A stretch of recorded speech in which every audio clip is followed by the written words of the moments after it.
अब हम कहाँ जाएंगे, हमारा कोई गांव नहीं है, सब खत्म। हमें 5 तारीख को नोटिस लगा दिया गया था। अच्छा कि आप 48 घंटे में गांव खाली कर दें। हाँ जी।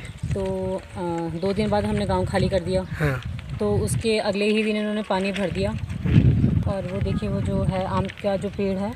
अच्छा। लोहारी डूबण लाग्यूं चा बेटा डाम का खातिर, डाम का खातिर बेटी जा यूं गोला गुंडा जो माँ खेली की सयाणु वे तू ग्वाया लागे नी जय डंडली जय चौक जो बाटू आरू जाणू रे तू जो बाटू आरू जाणू रे तू काखन देखण लाठाला तेन जन्म भूमिया फिर लोहारी डूबणु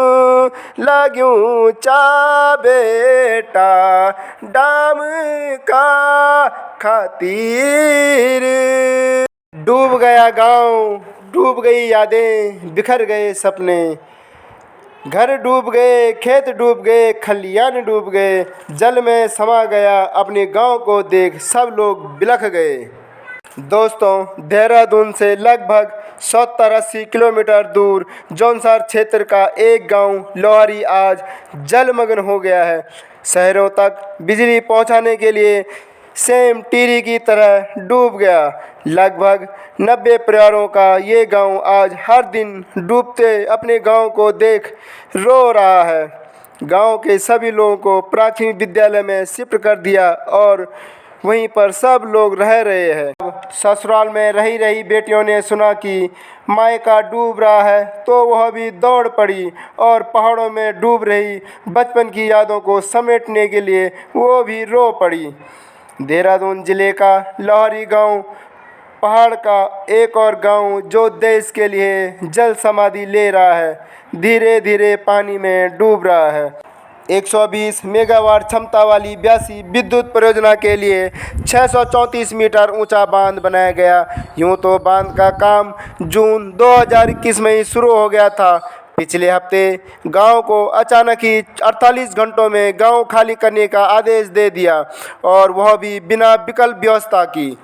और सबसे अहम बात तो ये है कि किसी भी सोशल मीडिया न्यूज़ द्वारा यह खबर नहीं चलाई गई और न ही कोई जन प्रशासन या नेता उनकी सूझबूझ लेने क्यों नहीं आए और धीरे धीरे लोहारी गांव आज जल समाधि ले रहा है। होता यह जो जन्म से लेकर और इस उम्र तक जो अपने इस घर में रहा और आज ऐसी नौबत आ गई इनको यहाँ से घर छोड़ना पड़ रहा है, तो ये काफ़ी दुखद घटना है। और ये लोग स्कूल में शरण ले चुके हैं। ये तमाम जितने भी यहाँ पर लोग हैं बड़े दुखी हैं और इनके कुछ कहने की भी सामर्थ्य नहीं है, क्योंकि अपना घर इन्होंने न जाने कितने खून पसीने से अपने घर बनाया और आज यह डूब चुका है। जो लोहारी गांव आप देख रहे हैं, ये हमने 8 तारीख को खाली करा। 8 तारीख। तो अभी आप कहाँ रह रहे हैं? मतलब हमने 6-7 से सामान रखना शुरू कर दिया था। अच्छा अभी अच्छा फिलहाल हम यहाँ पे स्कूल है। अच्छा। उसके बगल में थोड़ा एक खंडर सा मकान है, उसमें रह रहे हैं। स्कूल में ही शरण ले रखी है? हाँ जी, मतलब एक ही कमरे में 4-5 परिवार रह रहे हैं हम लोग। अच्छा। हाँ जी। तो खाने पीने की व्यवस्था कुछ आपको? खाने पीने की व्यवस्था अपनी है हम लोगों की। अच्छा। हाँ तो अब तो मतलब घर से सब दूर हो गए, तो आपका सामान ऐसा तो नहीं क्या कुछ सामान आपका यहीं रह गया हो, ऐसा कुछ तो नहीं है? नहीं, सामान तो हम लोगों ने वैसे पहुंचा ही दिया था लगभग। अच्छा अच्छा अच्छा। हाँ जी।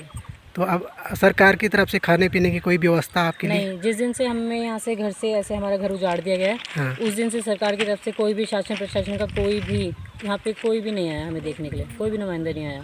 अच्छा। इससे पहले सरकार ने इनको क्या दिया क्या नहीं दिया इसके बारे में मेरे को इतना पता नहीं, पर मेरे को ऐसा भी विश्वास है कि इससे पहले सरकार ने जब यह प्लानिंग ये बनाए तो इसको कुछ न कुछ मिला होगा इनको। और आजकल जब ये मामला इतना है, जब इन्होंने सरकार के माध्यम से इनको नोटिस मिला तो इन्होंने अपना यहाँ छोड़ने का, जो रहने का, अपने सरकारी बिल्डिंगों में जो अपना रहने के लिए जो स्थान चुना है, तो उस समय से शासन सुनवाई नहीं करी इन लोगों की। धन्यवाद। और सारे गांव के लोग मिलजुल कर यहीं प्राथमिक विद्यालय स्कूल में रह रहे हैं और यहीं पर इनका खान पान बन रहा है। और सारी यहाँ पर तमाम मीडिया, सोशल मीडिया की टीमें आ रखी है जो कि सारा विवरण ले रही है। और अभी इन लोगों का यहाँ पे दोपहर का लंच चल रहा है। हर कोई व्यक्ति के आँख से आंसू झलक रहे हैं और रो रहे हैं। खाना खाते खाते हुए भी सब लोग रो रहे हैं और अपनी गाथाएं बता रहे हैं।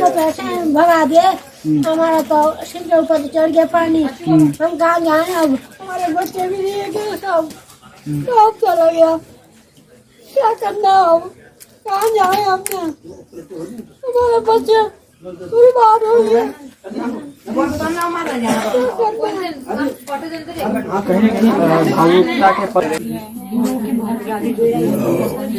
इन्होंने पूरा बचपन में शादी हो गई थी इन लोगों की, बचपन हमारी भी यादें जुड़ी है। कुछ भी होता था, कोई फंक्शन, शादी, त्योहार, तो हमें होता था गाँव जाना है, हमारे बच्चे मम्मा गाँव जाना है। अब हम कहाँ जाएंगे, हमारा कोई गाँव नहीं है, सब खत्म। अब कहाँ जाएं, कहाँ ले जाएं, इतने सामान कहाँ ले जाएं ये बच्चे करते। जब कहीं ठिकाना हमारे सरकार को ये पता नहीं था कि ये गाँव जा रहा, तो इनको कहीं डिस्टर्ब कर दें, ये पता था इनका इनका गाँव डूब रहा है तो इनको कर दो खाई। अब कहाँ जाए, अब इधर तक पानी आ गया, अब कहाँ जाए, कहाँ ले जाए, बैठे ये बच्चे कहाँ जाए, यहीं डूबना पड़ेगा। अब यहाँ तक पानी आ गया, अब यहाँ से उठने आ जाए, बिल्कुल नहीं उठेंगे, यहाँ से डूब ही जाएंगे, यहीं नहीं जानेंगे हम। गाँव तो डूब गया, अब स्कूल में बैठे हुए थे, इधर तक पानी आ गया, अब कहीं नहीं जाने। जब तक यहीं मरना है, जब सरकार के यही सूझी है कि यहीं मारने इनको, गाँव वालों को, ठीक है यहीं मर जाएंगे अब। हाँ बिल्कुल। हमें सरकार से या प्रशासन से और तो क्या शिकायत है, थोड़ी सी ये शिकायत है कि 48 घंटे का जो समय दिया गया है ये बहुत ही कम समय था। इनको कम से कम विस्थापन तो बहुत दूर की बात है, लेकिन कम से कम जो इनके घर मकान है उसको खाली करने के लिए कोई किराएदार भी अगर अपने किराएदार को मकान खाली करवाने के लिए, तो वो भी एक महीने का अल्टीमेटम, 1 महीने का समय देता है। तो सरकार को ये तो देखना चाहिए। सब लोग यही बोल रहे हैं कि अब हम कहाँ जाएं, कहाँ जाएं। और ये लोग सही बोल रहे हैं कि जब एक मकान मालिक किसी का घर खाली कराता है तो कम से कम उसे भी 1 महीने का वक्त दिया जाता है। इन लोगों ने केवल हमें बोला कि 48 घंटे का टाइम दिया, और उस समय नवरात्र भी चल रहे थे, और जबकि नवरात्र के दौरान अपने घर में ही पूजा होती है, परंतु इन लोगों ने इन्हें बाहर कर दिया और ये लोग इस गांव की स्कूल में रहने लग गए। चले भी जाएंगे तो अभी कैसे जाने, लेडीजों की प्रॉब्लम होती है। अब उस मोदी को लाओ यहाँ दिखाने के लिए पकड़ के।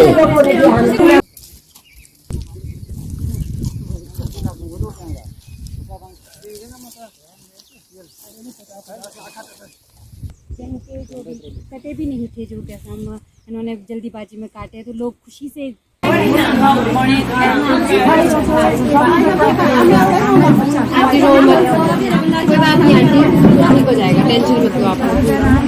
लोहारी डूबण लाग्यूं चा बेटा डाम का खातिर, डाम का खातिर बेटी जा यूं गोला गुंडा जो माँ खेली की सयाणु वे तू ग्वाया लागेनी जडंडली।